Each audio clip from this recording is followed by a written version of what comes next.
আসসালামু আলাইকুম, সবাই ভালো আছেন আশা করি। তো এটা হচ্ছে R777। এই গেম থেকে অনেক টাকা আর্ন করা যায়। আমি এই গেমটি মাঝে মাঝে খেলি। আমি এই গেমের 2000 টাকায় কিছুক্ষণ আগে ডিপোজিট করছি, এই যে খেলতেছি দেখেন।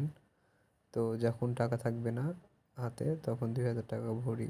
এখানে 100 টাকা 200 টাকা যা পারেন ডিপোজিট করতে পারবেন। গেমের লিঙ্ক আমি উপরে দিয়ে দেবো, আপনারা সবাই লিঙ্কটিকে ক্লিক করে গেমে ঢুকবেন। তো এখানে ভালো টাকা আর্ন করা যায় দেখছেন। 2000 টাকা থেকে আমি কত টাকা বানাইছি। আমার নিয়ত 4000 টাকা হবে, তখন আমি বের হয়ে যাব 2000 টাকার ডাবল। গেমটি তো অনেক ভালো দেয়, আপনারা সবাই খেলে দেখতে পারেন। দেখেন আমি খেলছি।